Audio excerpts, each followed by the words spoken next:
Welcome to Floatcast. Here from Float HQ. I'm Bryan. Here again with Caleb, of course. And a little bit of an evening float tonight, but figured it was such a beautiful day. Didn't want to let the sun go down without getting another Floatcast episode in. So really excited to spend some time and talk about, I think, some things that are up and coming on the horizon for Faded Floater. Well, even better, Bryan, the fact that we actually got a real float in today. Yes. And then got to do Floatcast post-float. It's even better. Yes. The last couple casts, weather's been a little bit topsy-turvy, a little questionable. So we were doing float side, but not actual float. This is a new day, a new era, a new season, and we're really floating. Yeah, and I think that's the key word to take away from that is it is officially float season, and there's a lot, I think, coming up in the next couple of weeks that I think we're really excited about, starting with the Reno River Festival coming up in less than 2 weeks here, and Faded Floater is going to be a big part of that. Why don't you tell us a little bit more about that? This, to me, is one of the most exciting things that we've done since founding Faded Floater together. Yes. And finding that area, that focal point, the situation that all of our floaters want to be a part of. And I'll tell you what, when we landed upon Liquid Blues event up in Reno, the Reno River Festival, seeing the headliners that are going to be there, seeing all of the acts that are supporting that, seeing the vendors that are going to be in place, and then also seeing the opportunity to sponsor and be a part of the actual float itself, to where it is now. What is it now, Bryan? It is the Faded Floater Reno River Rally, and it's a whitewater rafting experience down the Truckee River for 3 straight days. That is, frankly, partnership with Faded Floater, which we are very excited about.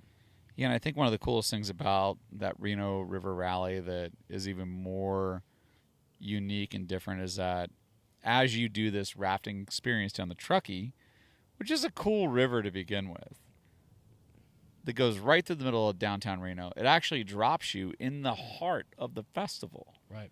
So not only are you doing this cool experience, you're getting dropped in the middle of the festival, right next to the main stage. You're going to walk up this path, and then you're literally in the mix. Right. More importantly, that anyone that's coming down that river, we're going to make sure they're outfitted the right way. Yes, sir. Get them a koozie, keep those drinks cold, come by the tent, maybe do a little float cast with us, have some fun. Yeah.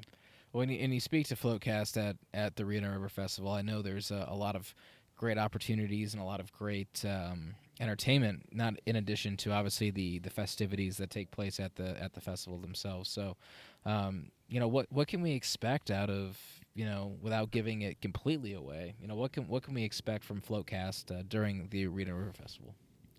So right now, Bryan, we have 3 acts that are lined up for the Floatcast. We've got 2 that are in contingency, but one of the 3 is a headliner. All right. I don't want to give too much away about that headliner, but Yeah. they're a headliner one Okay. of the 3 days. Okay. A huge name in country music, Okay. but that's all I can say. Okay. Well, we're really interested to see how that comes to fruition, and I will wait patiently until everything works itself out, and you can actually communicate that with me, so I can be an active part of that conversation. But no, I think that's really exciting too, because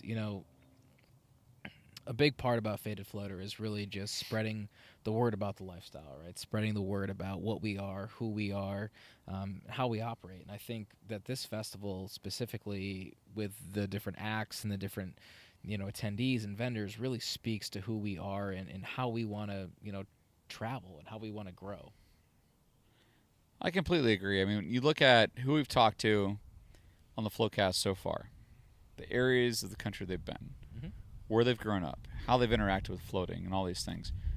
I'm kind of keeping a running tally right now of these future locations that not only do I want to visit, but areas I want to sponsor, people I want to talk to. Yeah.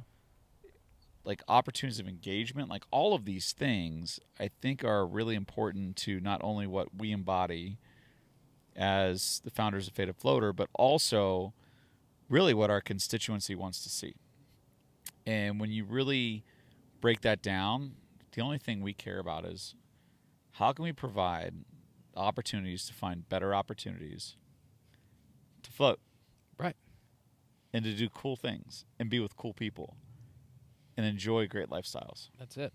Yeah, and like that's what I mean. Like, I mean, the folks that we've talked to, like, I was the Pacific Northwest, you know, the Southwest, right? With Arizona, the Salt River. I know you've talked about that at length, and you know, obviously I grew up in the Northeast, so like we've been to so many cool places. But like the great thing about floating though, and the great thing about this lifestyle is that no matter how many great places we have been to, there's still so much more out there. Couldn't agree more. I look at the summer agenda. You've got a trip up to London, Denmark, kind of up and through there. Mm-hmm.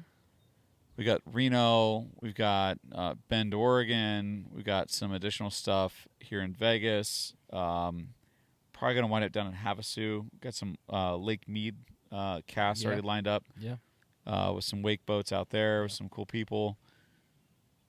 And the reality is that there's not one of those people. They're in the same line of work, same line of practice, same line of anything. Right. But it's crazy. You put them all in the same room, they all have the same thing, which is floating. Floating is the common bond. Right. Know? And if it's not, then that's okay too. But frankly, like, we're going to be in rooms with floaters because that's who we are, that's where we want to be, and that's what we want to continue to experience. And that's the best part about building a community, building a brand, is that, you know, as we go and as we learn about these different experiences, it's not that we're going to sit here and pretend like we know it all, right? Like, there's so many great floats out there that we haven't experienced. But that's the best part, right? Like, when we have these conversations, we're able to learn and we're able to be like, okay, like, we need to make sure that we go there, or we do this, or we meet with these people, and we like that's what as a person, like, I love the most about what we do here. Well, it's like the old adage, right? If you're the smartest person in the room, you're in the wrong room. Yeah, that is correct. Yes, hands down. And I take that right to floating. Yeah. If you're the best floater in the room, you're in the wrong room. Without a doubt. Yeah. You got to up your float game. Continue to always press the envelope on the on the float game. Yeah. So, we got a big summer coming up. Yeah. I'm really excited about it. I know you guys are going to be excited about it. It's going to be a ton of fun. Floatcast is not going to be here by the pool probably for a bit. For the next couple episodes. Yeah. We're going to be on the road. We're going to be doing good things, big things. Yeah. And having a ton of fun. So, I hope you join us. Be along for the ride. Awesome. For Floatcast, here at Float HQ, I'm Bryan. This is Caleb. Keep floating. Float on. See you next time.